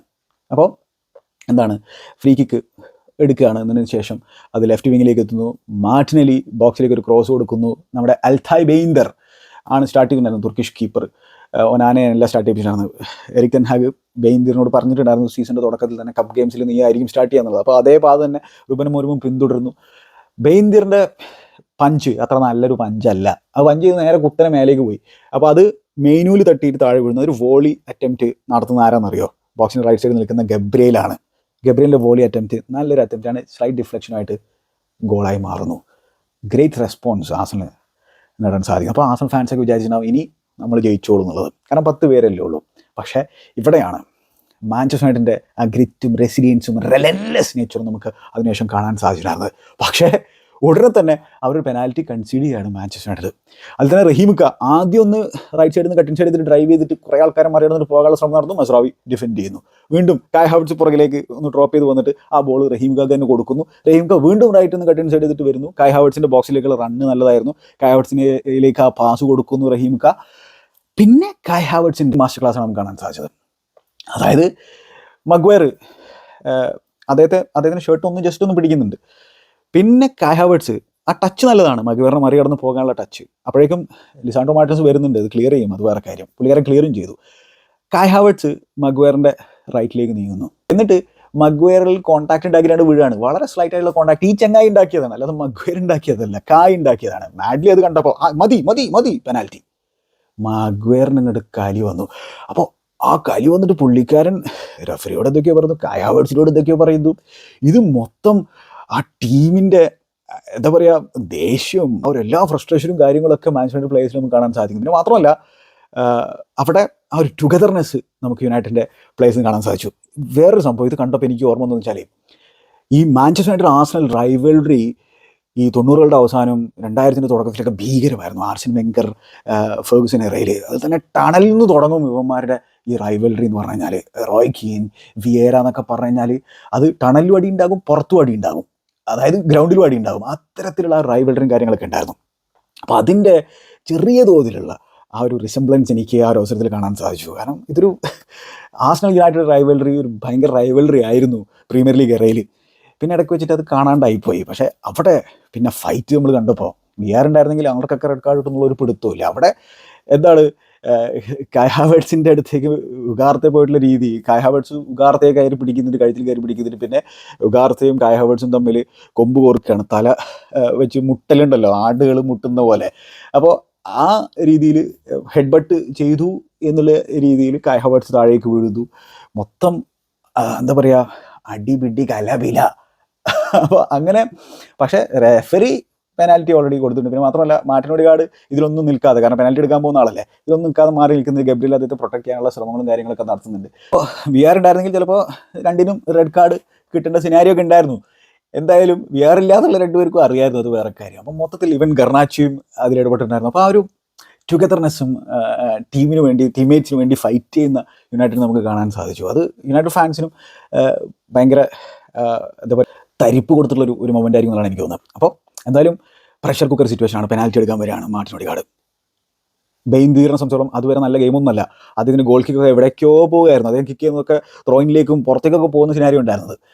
പക്ഷേ ഈവൻ അദ്ദേഹത്തിൻ്റെ പഞ്ചും അത്ര നല്ലതായിരുന്നില്ല, ഗോൾ കൺസിഡർ ചെയ്തില്ല. അപ്പോൾ അത്തരത്തിൽ അത്ര നല്ല കോൺഫിഡൻസിലൊന്നും അല്ല ബെയിൻദീർ ഇരിക്കുന്നത്. പക്ഷെ അവിടെ അദ്ദേഹം ഒരു അസാധ്യ സേവ് പുൾ ഓഫ് ചെയ്യാണ്. മാർട്ടിൻ ഓഡിഗാർഡ് കോർണറിലേക്കാണ് അത് അടിച്ചിട്ടുണ്ടായിരുന്നത് ഗ്രൗണ്ടിൽ, പക്ഷേ കൃത്യമായിട്ട് ചാടുന്നു, കൃത്യമായിട്ട് സേവ് ചെയ്യുന്നു. ഗ്രേറ്റ് സേവ് ആണത്, ഗ്രേറ്റ് സേവ്. മാർട്ടിൻ ഓഡിഗാർഡിനെ സംബന്ധിച്ചോളം അദ്ദേഹത്തിന് ആദ്യത്തെ പെനാൽറ്റി മിസ്സാണ് സീനിയർ ലെവലിൽ, ആദ്യത്തെ പെനാൽറ്റി മിസ്. പക്ഷേ ക്യാപ്റ്റനായിട്ടുള്ള മാർട്ടിൻ ഓഡിഗാർഡ് ആ ഒരു അവസരത്തിൽ അദ്ദേഹത്തിന് തൻ്റെ ടീമിന് വേണ്ടി ലീഡ് നേടിക്കൊടുക്കാൻ സാധിക്കുന്നില്ല. ബെയിൻദീറിനെ സംബന്ധിച്ചോളം അവിടെ നിന്ന് പിന്നെ അങ്ങോട്ട് ആളൊരു രക്ഷയുണ്ടായിരുന്നില്ല എന്നുള്ളതാണ്. കിഡ്ലൻ സേവുകൾ പുൾ ഓഫ് ചെയ്തിട്ടുണ്ടായിരുന്നു. മൊത്തം യുണൈറ്റഡിൻ്റെ ആ ഒരു എനർജി ലെവൽസ് കൂടുന്ന സാഹചര്യം നമ്മൾ കണ്ടിട്ടുണ്ടായിരുന്നു ആ ഒരു മൊമെൻറ്റിന് ശേഷം. അപ്പോൾ പണ്ടത്തെ ആ ഒരു ഫൈസ്റ്റി ഫിയേഴ്സ് ആയിട്ടുള്ള ആർസണൽ മാഞ്ചസ്റ്റർ യുണൈറ്റഡ് റൈവൽറിയുടെ ഒരു ചെറിയ ഗ്ലിംസ് നമുക്ക് ഈ മത്സരത്തിൽ കാണാൻ സാധിച്ചു. അത് ഒരു രസമുള്ളൊരു സംഭവമായിരുന്നു. അതിനുശേഷം പിന്നെ ചേഞ്ചസും കാര്യങ്ങളും വരുത്തിയിട്ടുണ്ടായിരുന്നു. ഈ റെഡ് കാർഡിന് ശേഷം ഒരുമിച്ച് ചേഞ്ച് ഒന്നും വരുത്തിയിട്ടുണ്ടായിരുന്നില്ല. ഗർണാച്ചോയെ ആ ഒരു റൈറ്റ് വിങ് ബാക്കാക്കി മാറ്റുന്നു. പിന്നെ എന്താണ് അവർ ആ ഒരു 5-4-0 എന്ന രീതിയിലായിരുന്നു ഡിഫെൻഡ് ചെയ്യുന്നുണ്ടായിരുന്നത്. കോമ്പാക്റ്റ് ആയിട്ട് നിന്നിട്ട് ലോ ബ്ലോക്കിൽ നിൽക്കുക എന്നുള്ളത് തന്നെയായിരുന്നു. പിന്നെ എങ്ങനെയൊക്കെ കൗണ്ടർ അറ്റാക്ക് ചെയ്യാൻ അവസരം കിട്ടിക്കഴിഞ്ഞാൽ കൗണ്ടർ അറ്റാക്ക് ചെയ്യുക എന്നുള്ളൊരു പരിപാടിയായിരുന്നു. നമ്മുടെ ആർട്ടറ്റ റൈസിനെ കൊണ്ടുവന്നിട്ടുണ്ടായിരുന്നു മെറീനോക്ക് പകരമായിട്ട്. പിന്നെ ഡെക്ലൻ റൈസ് വന്നിട്ട് ഇമ്പാക്റ്റ് ഉണ്ടാക്കി, അദ്ദേഹത്തിൻ്റെ ബോക്സിലേക്കുള്ള റണ്ണുകൾ നല്ല രീതിയിലായിരുന്നു. മെറീനോ അത്ര നല്ലൊരു ഇമ്പാക്റ്റ് ഉണ്ടാക്കിയിട്ടുണ്ടായിരുന്നില്ല. അപ്പോൾ ഒഡിഗാർഡാണല്ലോ എന്തെങ്കിലും ക്രിയേറ്റ് ചെയ്യുക. ഒഡിഗാർഡിൻ്റെ ആ ഒരു ടിപ്പിക്കൽ ഏരിയ എന്നുള്ള റൈറ്റ് ഹാഫ് സ്പേസ് എന്നുള്ള ആ ബാക്ക് പോസ്റ്റിലേക്കുള്ള ആ ഒരു ബോൾ, അതിലുള്ള ഡെക്ലൻ റൈസിൻ്റെ റണ്ണ് മികച്ചാണ്. ഡെക്ലൻ റൈസിൻ്റെ ഹെഡർ അത്ര നല്ലതായിരുന്നില്ല. സ്ട്രേറ്റ് ബെയിൻദറാണ്, പക്ഷേ സ്റ്റിൽ ബെയിൻദർ നല്ലൊരു സേവ് പുൾ ഓഫ് ചെയ്ത് നമ്മൾ കണ്ടു. ഞാൻ പറഞ്ഞല്ലോ ബെയിൻദർ പിന്നെ വേറെ ലെവൽ കോൺഫിഡൻസ് കളിക്കുന്നതായിരുന്നു. പിന്നെ നമ്മൾ കാണുന്നത് വെച്ചാൽ ജേഴ്സി വന്നിട്ടുണ്ടായിരുന്നു ഹോലൻഡ് പകരമായിട്ട് ഏകദേശം 80ാമത്തെ മിനിറ്റിൽ. അപ്പോൾ അതിൽ ഈ ജേഴ്സി ഒരു ഇമ്പാക്റ്റ് ഉണ്ടാക്കിയിട്ടുണ്ട്. അതിൻ്റെ ഹോൾഡ് പ്ലേ മികച്ചതായിരുന്നു. അങ്ങനെ ജേഴ്സിയുടെ ഒരു ബ്യൂട്ടിഫുൾ മൊമെൻ്റ് ആയിരുന്നു സലീബയെ ചെങ്ങായി നഡ്മഗ് ചെയ്തിട്ടുള്ള സംഭവം. അതിൽ അമാദിനെയും കൊണ്ടുവന്നിട്ടുണ്ടായിരുന്നു. അപ്പോൾ അമാദ് മാർട്ടിനലിയുടെ ക്രോസ് ബ്ലോക്ക് ചെയ്യുന്നു, ജേഴ്സിയിലേക്ക് ഒന്ന് വീഴുന്നു, ജേഴ്സി സലീബയെ മനോഹരമായിട്ട് മെഗ് ചെയ്യുന്നു, വീണ്ടും അദ്ദേഹത്തെ കളിപ്പിക്കുന്നു, സലീബ വീണു പോകുന്നു. അപ്പോൾ സലീബ് ഒരു ബ്രില്യൻ ഡിഫൻഡർ നമുക്കറിയുന്നതാണ്. പക്ഷേ ജേഴ്സിയുടെ ടച്ചും ജേഴ്സിയുടെ എലഗൻസും അവിടെ സലീബയ്ക്കൊന്നും ചെയ്യാൻ പറ്റുന്നില്ല. എന്നിട്ട് ജേഴ്സി അമാദിനെ പിക്ക് ചെയ്യുന്നു, റൈറ്റിലൂടെ റൺ ചെയ്തിട്ടുള്ള അമാദ് എന്നിട്ട് ജേഴ്സിക്ക് തന്നെ കട്ട് ബാക്ക് തുടങ്ങുന്നു. പക്ഷേ ജേഴ്സിയുടെ അറ്റംപ്റ്റ് ബ്ലോക്ക് ചെയ്യപ്പെടുന്ന ഒരു സിനാരി നമ്മൾ കാണുന്നു. പിന്നെ ഒഡെഗാർഡ് കായ്ക്ക് ഉണ്ടാക്കി കൊടുത്തിട്ടുള്ള ഒരു ചാൻസ് നമ്മൾ നേരത്തെ സംസാരിച്ചാണ്. കായുടെ കയ്യിൽ തട്ടിയിട്ട് അദ്ദേഹം 2 ആളിൽ നിന്നും പണ്ടാറടക്കിയിട്ടുള്ള ആ ഒരു സംഭവം. പിന്നെന്താണ്, ബ്രൂണോയുടെ free kick towards end of the ഗെയിമാണ്, എൻഡ് ഓഫ് ദ ഗെയിം അല്ല, എൻഡ് ഓഫ് ദ 90 സായത്തിൽ ബ്രൂണോയുടെ ഫ്രീ കിക്ക് അത് ഒടുവിൽ റായുടെ കയ്യിലേക്ക് എത്തുന്നു. റായുടെ കയ്യിലേക്ക് എത്തിയുള്ള സിനാരിയോയിൽ കൗണ്ടർ അറ്റാക്ക് ചെയ്യാനുള്ള അവസരമാണ്. അപ്പോൾ ആ സംബന്ധിച്ചിടത്തോളം ആ ഒരു ബ്രേവറി ഇല്ല അറ്റാക്ക് ചെയ്യുമ്പോൾ, അത് നമുക്ക് കാണാൻ പറ്റുന്നതാണ്. കുറേ കൂടി സേഫായിട്ടാണ് അവർ അറ്റാക്ക് ചെയ്യുള്ളൂ. കാരണം അവരുടെ ഓഫ് ദ ബോൾ ഷേപ്പിന് വലിയ പ്രാധാന്യമുണ്ട്. കാരണം അവർ ഡിഫൻസ് ഫസ്റ്റ് എന്നുള്ള രീതിയിലാണ് ഇപ്പോൾ കളിച്ചുകൊണ്ടിരിക്കുന്ന കാര്യം ഓർക്കണം. അപ്പോൾ ഇവിടെ കൗണ്ടർ അറ്റാക്ക് ചെയ്യുമ്പോൾ എന്താണ്, ബോള് കായ് ഹാവർട്സ് റഹീം കെയിലേക്ക് കൊടുക്കുകയാണ്, റൈറ്റിലൂടെ റഹീം കെ റൺ ചെയ്യുകയാണ്. അവിടെയുള്ള മാഞ്ചസ്റ്റർ യുണൈറ്റഡ് പ്ലേയേഴ്സിൻ്റെ കമ്മിറ്റ്മെൻറ്റ് അത് ഭീകരമായിരുന്നു. അവരുടെ ആ ഒരു ട്രാക്ക് ബാക്കിങ്, അവരുടെ ആ ഒരു റിക്കവറി റണ്ണ് അടിപൊളിയായിരുന്നു. അപ്പോൾ പെട്ടെന്ന് തന്നെ മാഞ്ചസ്റ്റർ യുണൈറ്റഡിൻ്റെ പ്ലേയേഴ്സ് ആ ഒരു ഫ്രീ കിക്കിൽ അറ്റാക്ക് ചെയ്യാൻ പോയുള്ളവരെല്ലാവരും തിരിച്ചു വരുന്നു. അവിടെ കൂടുതൽ നമ്പേഴ്സ് യുണൈറ്റഡിൻ്റെ പ്ലേയേഴ്സ് വരുന്നു. റഹീം ആസ് യൂഷ്വൽ പാസ്സൊന്നും പിക്കില്ല, അവിടെ നേരെ പോയിട്ട് ഷോട്ട് ചെയ്ത് ബ്ലോക്ക് ചെയ്യുന്നു. അപ്പോഴേക്കും കോലിയറിനെ കൊണ്ടുവന്നിട്ടുണ്ടായിരുന്നു. അപ്പോൾ റുബൻ അമോറിമിൻ്റെ ഈ കോലിയറിനെ കൊണ്ടുവന്നിട്ടുള്ള ആ ഒരു സംഭവം വളരെ മികച്ചൊരു തീരുമാനമായിരുന്നതാണ്. അപ്പോൾ അത് കോലിയറിൻ്റെ ഒരു ഇമ്പാക്റ്റ് ആകെ 15 ടച്ചസ് ചങ്ങായി നടത്തിയിട്ടുള്ളൂ വന്നതിന് ശേഷം. പക്ഷേ അദ്ദേഹത്തിൻ്റെ ഓവറോൾ ഇമ്പാക്റ്റ് മികച്ചായിരുന്നു. അദ്ദേഹത്തിൻ്റെ ലെഗ്സ് കാര്യമായിട്ട് ടീമിനെ പിന്നെ യൂസ്ഫുൾ ആയിട്ടുണ്ടെന്നുള്ള കാര്യം ഓർക്കേണ്ടതാണ്. എറിക്സനും കശ്മീരൊക്കെ അവിടെ ഉണ്ട്, പക്ഷേ കോലിയറിനെ കൊണ്ടുവന്നു. കാരണം വെച്ചാൽ കോലിയറിന് ആ 2 പേരുടെ ഒരു ഇമ്പാക്റ്റ് കൊടുക്കാൻ പറ്റും കൃത്യമായിട്ട് ബോക്സ് ടു ബോക്സ്. അദ്ദേഹത്തെ നമ്മൾ ഡിഫൻസിൽ കാണും. ഇനി അഥവാ അറ്റാക്ക് ചെയ്യുമ്പോൾ ആ ഒരു സെൽഫ്ലെസ് ആയിട്ടുള്ള ആ ഒരു റണ്ണ് ചങ്ങായി നടത്തുന്നതും ഒക്കെ നമുക്ക് കാണാൻ സാധിക്കുന്നുണ്ടായിരുന്നു. പിന്നെ ബ്ലോക്കുകൾ നടത്തുന്നു, അതേപോലെ അദ്ദേഹം ഏരിയൽ ഡ്യൂലുകൾ വിൻ ചെയ്യാൻ ശ്രമിക്കുന്നുണ്ടായിരുന്നു, ഹോൾഡപ്പ് ചെയ്യാൻ ശ്രമിക്കുന്നുണ്ടായിരുന്നു, ബ്ലോക്കുകൾ നടത്തുന്നുണ്ടായിരുന്നു. കോലിയർ ഒരു ഇമ്പാക്റ്റ് ഉണ്ടാക്കിയിട്ടുണ്ട് ആ ഒരു മിഡ്ഫീൽഡിൽ. പ്രത്യേകിച്ച് 10 പേരെ വെച്ച് ചുരുങ്ങിയുള്ള കാര്യത്തിൽ ഇത്തരത്തിലുള്ള പ്ലേയേഴ്സിനൊക്കെ ഇൻട്രൊഡ്യൂസ് ചെയ്യാൻ പിന്നെ സാധിച്ചു കഴിഞ്ഞാൽ നല്ലതാണ്. മാത്രമല്ല ആ ഒരു കിഡിൽ ട്രസ്റ്റ് അമോറിമിന് ഉണ്ട് എന്നുള്ളതാണ് വളരെ ഇമ്പോർട്ടൻ്റ് ഉള്ള മത്സരത്തിൽ അങ്ങനത്തെ ഒരു സിനാരിയിൽ അദ്ദേഹത്തെ ഇൻട്രൊഡ്യൂസ് ചെയ്തപ്പോൾ നമുക്ക് മനസ്സിലാക്കാൻ സാധിക്കുന്നത്. അപ്പോൾ എന്തായാലും അങ്ങനെ കോലിയർ അത് ക്ലിയർ ചെയ്യുന്നു ഒടുവിൽ. പിന്നെ നമ്മളെന്താ കാണുന്നത് വെച്ചാൽ ഈ മത്സരം എക്സ്ട്രാ ടൈമിലേക്ക് കടക്കുന്നതിന് മുമ്പ് മറ്റൊരു ചാൻസ് കൂടി റൈസിന് കിട്ടിയിട്ടുണ്ടായിരുന്നു. ജോർജീനിയോയുടെ ഫാന്റാസ്റ്റിക് ബോൾ നമ്മൾ കാണുന്നു. ജോർജീനിയോ നല്ല രീതിയിലാണ് കളിച്ചിട്ടുണ്ടായിരുന്നത് കേട്ടോ. അപ്പോൾ ജോർജീനിയോയുടെ ബോൾ അവിടെ യുണൈറ്റഡ് ഡിഫെൻഡിങ് അത്ര നല്ലതല്ല, റൈസിന് റണ്ണ് ട്രാക്ക് ചെയ്യാൻ പറ്റില്ല. റൈസ് ബോക്സിൻ്റെ ലെഫ്റ്റ് സൈഡിൽ നിന്ന് ഒരു ഷോട്ട് അൺലീഷ് ചെയ്യുന്നു. ബെയിൻദീർ എന്തേ പറഞ്ഞോ സേവ് ചെയ്യുന്നു. അദ്ദേഹത്തിൻ്റെ ഫിംഗർ ടിപ്സാണ് ആ ഒരു അവസരത്തിൽ ആ ബോൾ വലയിലേക്ക് പോകാതെ സംരക്ഷിച്ചത് യുണൈറ്റഡ് സംബന്ധിച്ചോളം. മാത്രമല്ല ആ ഒരു പിന്നെ ബോക്സിൻ്റെ ഫാർ പോസ്റ്റിലേക്ക് ഓടി വന്നിട്ടുള്ള ആർസണൽ പ്ലേയേഴ്സിന് അതിലേക്ക് എത്താനും സാധിച്ചിട്ടുണ്ടായിരുന്നില്ല. പിന്നെ എക്സ്ട്രാ ടൈമിലേക്ക് കടക്കുമ്പോൾ എക്സ്ട്രാ ടൈമിൽ ചേഞ്ചസ് 2 സൈഡിലും വരുത്തിയിട്ടുണ്ടായിരുന്നു. ജോർജീനിയൊക്കെ പിൻവലിച്ചിട്ടുണ്ടായിരുന്നു. അപ്പോൾ ഇതിൽ തന്നെ എക്സ്ട്രാ ടൈമിൽ 2 പ്രധാനപ്പെട്ട ടോക്കിംഗ് പോയിന്റ്സ് എന്ന് പറഞ്ഞാൽ ഡെലിക്റ്റിൻ്റെ ആ ഫാന്റാസ്റ്റിക് ക്ലിയറൻസ് ആണ് ഓഫ് ദ ലൈൻ. അപ്പോൾ അതെങ്ങനെയാണ് സംഭവിക്കുന്നത്, ജോർജീനിയോയുടെ ബോൾ കായ് ഹാവർട്സിലേക്ക് കൊടുത്തുള്ള പാസ് അഗെയിൻ ബ്യൂട്ടിഫുൾ ബോളാണ്. ബോക്സിൻ്റെ റൈറ്റ് സൈഡിലേക്കാണ് കായ് ഹാവർട്സ് നീങ്ങിയിട്ടുണ്ടാകുന്നത്. കായ് ഹാവർട്സിനെ സംബന്ധിച്ചോളം അദ്ദേഹം പിന്നെ അവിടെ റൈറ്റ് ഡിസിഷൻ തന്നെ എടുക്കുന്നു, അദ്ദേഹം കട്ട് ബാക്ക് കൊടുക്കുന്നു. അത് ട്രൊസാർഡിനൊക്കെ ഇൻട്രൊഡ്യൂസ് ചെയ്തിട്ടുണ്ടായിരുന്നു. അപ്പോൾ ട്രൊസാർഡിലേക്ക് എത്തുന്നതിന് മുമ്പ് ഡെലിക്റ്റ് അൺബലീവബിളായിട്ട് അത് ക്ലിയർ ചെയ്യുന്നു. ഗ്രേറ്റ് ക്ലിയറൻസ് ആണ്, ഗ്രേറ്റ് കമ്മിറ്റ്മെൻ്റ് ആണ്. അപ്പോൾ ഈ വാക്കാണ് ഞാൻ കൂടുതൽ യൂസ് ചെയ്യുന്നത്, കമ്മിറ്റ്മെൻറ്റ് എന്ന് പറയുന്നത്. അത് നമുക്ക് ഈ മത്സരത്തിൽ യുണൈറ്റഡ് പ്ലേയേഴ്സിന് കൂടുതൽ കാണാൻ സാധിക്കുന്നുണ്ടായിരുന്നു. പിന്നെ ഒരു മൊമെൻറ്റ് ഇപ്പോൾ പാർട്ടിയൊക്കെ കൊണ്ടുവന്നിട്ടുണ്ടായിരുന്നു സബായിട്ട്. ഇപ്പോൾ പാർട്ടിയുടെ ബാക്കിൽ ആ ഒരു ഹാഫ് ഏലിൻ്റെ അടുത്ത് ജേഴ്സി വിൻ ചെയ്യണം. എന്തിനാണ് അവിടെ നിന്നൊക്കെ ബാക്കിൽ കൊടുക്കുന്നത്? അങ്ങനെ ജേഴ്സി അത് അമാദിന് കൊടുക്കുന്നു, റൈറ്റിലൂടെ റൺ ചെയ്തിട്ടുള്ള അമാദ് പിന്നെ ആ ബോളുമായിട്ട് മുമ്പോട്ട് പോയിട്ട് കൃത്യമായിട്ടുള്ള റൈറ്റ് ഡിസിഷൻ എടുക്കുകയാണ്. അപ്പോഴേക്കും ഈ കോലിയറിൻ്റെ റൺ അവിടെ നമ്മൾ കാണുന്നുണ്ട് കേട്ടോ. ഞാൻ പറഞ്ഞല്ലോ ആൾ ഇത്തരത്തിൽ അറ്റാക്കിലും സെൽഫ്ലെസ് ആയിട്ട് റൺ നടത്തുന്നുണ്ട്. അങ്ങനെ ഒരു പ്ലെയറിനെ അദ്ദേഹത്തിന് കൂടെ കൊണ്ടുപോയി ബോക്സിൻ്റെ റൈറ്റ് സൈഡിലേക്കാണ് പുള്ളിക്കാരൻ പോയിട്ടുണ്ടായിരുന്നു. അപ്പോൾ ജേഴ്സിയുടെ റണ്ണ് ഈ അമാദ് പിക്ക് ചെയ്യുന്നു, കട്ട് ബാക്ക് കൊടുക്കുന്നു. ജേഴ്സിയുടെ അറ്റംപ്റ്റ് നല്ല അറ്റംപ്റ്റ് ആയിരുന്നു, ചെറിയ ഡിഫ്ലക്ഷൻ ഉണ്ട്. പക്ഷേ ഡേവിഡ് റായ ബ്യൂട്ടിഫുള്ളായിട്ട് സേവ് പുൾ ഓഫ് ചെയ്യുന്നതാണ് നമ്മൾ കണ്ടിട്ടുണ്ടായിരുന്നത്. ബ്യൂട്ടിഫുൾ സേവാണ്. അങ്ങനെ മത്സരം പെനാൽറ്റി ഷൂട്ടൗട്ടിലേക്ക് കടന്നിരിക്കുകയാണ്. 120 മിനിറ്റ് കഴിയുമ്പോൾ ഒരു വിന്നറിനെ കണ്ടെത്താൻ സാധിക്കുന്നില്ല. ബെയിൻദീർ ആണെങ്കിൽ ഒടുക്കത്തെ ഫോമിലാണുള്ളത്. അപ്പോൾ ആദ്യത്തെ കിക്ക് എടുക്കുന്നത് ബ്രൂണോ ഫെർണാണ്ടസ് ആണ്. മാത്രമല്ല ടോസ് വിൻ ചെയ്തത് യുണൈറ്റഡ് ആണ്. അപ്പോൾ യുണൈറ്റഡ് ഫാൻസിൻ്റെ ആ ഒരു ഏരിയയിലാണ് കിക്ക് എടുക്കുന്നത്. അപ്പോൾ ആ ഒരു അഡ്വാൻറ്റേജും ഉണ്ട്. Bruno Fernandes easily penalty dispatch ചെയ്യുന്നു. ഡേവിഡ് റായ ഓപ്പോസിറ്റ് സൈഡിലേക്കാണ് ചാടിയത്. ഡേവിഡ് റായ 5 പെനാൽറ്റിയിലും ഓപ്പോസിറ്റ് സൈഡിലേക്കാണ് ചാടിയത് എന്നുള്ളൊരു പ്രത്യേകത കൂടിയുണ്ട്. എന്തായാലും അങ്ങനെ ആ ഒരു ഫസ്റ്റ് കിക്ക് ചെയ്യുന്നു. ആർസണൽ ഫസ്റ്റ് കിക്ക് എടുക്കാൻ വരുന്നത് മാർട്ടിൻ ഓഡിഗാർഡ് എന്ന് പറഞ്ഞ ഒരു ക്യാപ്റ്റനാണ്. വളരെ ഇമ്പോർട്ടൻ്റ് ആയിട്ടുള്ള പെനാൽറ്റിയാണ്. അതുപോലെ ചെങ്ങായി ഒടുക്കത്തെ പ്രഷറിലാണ്. ഓൾറെഡി ഒരു പെനാൽറ്റി മിസ് ചെയ്തിട്ടുണ്ട്. ഇത്തവണ അദ്ദേഹം ബ്യൂട്ടിഫുള്ളി ഡിസ്പാച്ച് ചെയ്യുന്നു 1-1. പിന്നെ യുണൈറ്റഡിൻ്റെ പെനാൽറ്റി എടുക്കാൻ വരുന്നത് അമാദ് ദിയാലോയാണ്. അമാദ് ദിയാലോയുടെ ഷോട്ടിൻ്റെ ഡയറക്ഷനിലേക്കും അല്ല നമ്മുടെ ഡേവിഡ് റായ ചാടിയത്. പിന്നെ ആർസണലിന് വേണ്ടിയിട്ട് പെനാൽറ്റി എടുക്കാൻ വരുന്നത് കിങ് കായ് ആണ്.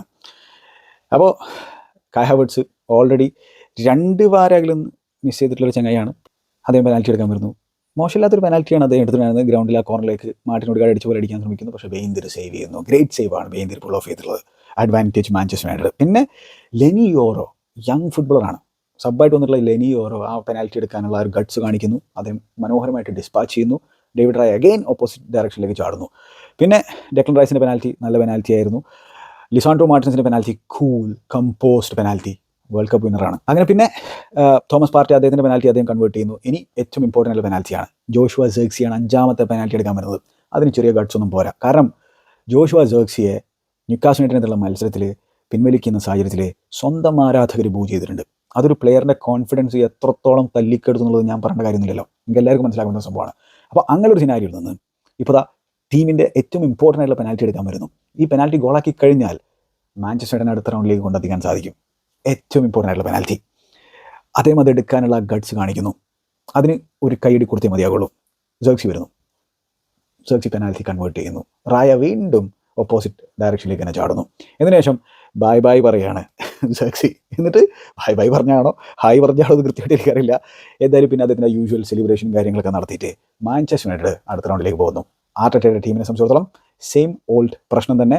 ആ സംബന്ധിച്ചിടത്തോളം ഈ മത്സരത്തിൽ എത്ര അറ്റംപ്റ്റുകൾ നടത്തി? 26 അറ്റംപ്റ്റുകൾ നടത്തി 120 മിനിറ്റിൽ. എന്നിട്ട് ആകെ ഒരൊറ്റ ഗോളെ കണ്ടെത്തിയിട്ടുള്ളൂ. അതേപോലെ തന്നെ ന്യൂക്കാസിൽ യുണൈറ്റഡിനെതിരെ ഇവന്മാർ 23 അറ്റംപ്റ്റുകൾ നടത്തി. അത് 90 മിനിറ്റിലായിരുന്നു. എന്നിട്ടോ ഒരു ഗോൾ പോലും കണ്ടെത്തിയില്ല. അപ്പോൾ മൊത്തം 49 അറ്റംപ്റ്റുകളാണ് കഴിഞ്ഞ 2 മത്സരങ്ങളായിട്ട് ഇവർ നടത്തിയിട്ടുള്ളത്. അതിലൊരൊറ്റ ഗോളേ ഇവർ അടിച്ചിട്ടുള്ളൂ. അതൊരു പ്രശ്നമല്ലേ? അതൊരു പ്രശ്നമാണ്. അപ്പോൾ അതിനിപ്പോൾ ഈ വിൻഡോയിൽ എന്തെങ്കിലും സൊല്യൂഷൻ അവർ കണ്ടെത്തുമോ? അറിയില്ല. ഇപ്പോൾ ജെസൂസിന് ഇഞ്ചുറി പറ്റിയിരിക്കുകയാണ്. ഓൾറെഡി വെനേരിക്ക് ഇഞ്ചുറി ഉണ്ട്, സാക്കയ്ക്ക് ഇഞ്ചുറി ഉണ്ട്. അടുത്തത് നോർത്ത് ലണ്ടൻ ഡാബിയാണ് പ്രീമിയർ ലീഗിൽ. അനദർ ബിഗ് ഫിക്ചറാണ്. അപ്പോൾ പ്രീമിയർ ലീഗ് ടൈറ്റിൽ റേസിൽ നിലനിൽക്കണമെങ്കിൽ ആ മത്സരത്തിൽ ഒരു വിജയം കരസ്ഥമാക്കേണ്ടി വരും. എന്ത് ആർസണൽ ചെയ്യാൻ സാധിക്കുമെന്ന് കണ്ടറിയാം. റുബൻ അമോറിമിൻ്റെ ടീം സംബന്ധിച്ചോളം മൊറാൽ ബൂസ്റ്റിംഗ് ആണ്. ശരിയാണ്, ബിഗ് മത്സരങ്ങൾ ഒരു ഇമ്പാക്റ്റ് ഉണ്ടാക്കേണ്ടി. ഇനി സൗത്താംപ്ടനെതിരാണ് അടുത്ത ഫിക്ചർ. ഇവിടെ എന്താണ് റെസിലിയൻസ് കാഴ്ചവെച്ചുകൊണ്ട് പിന്നെ ലോ ബ്ലോക്കിൽ ഇരുന്നു കൊണ്ട് കൗണ്ടർ അറ്റാക്ക് ചെയ്തിട്ട് വിജയിച്ചിരിക്കുകയാണ്. സൗത്താംപ്ടനെതിരെ അതല്ല, ഫ്രണ്ട് ഫുട്ടിൽ കളിക്കണം.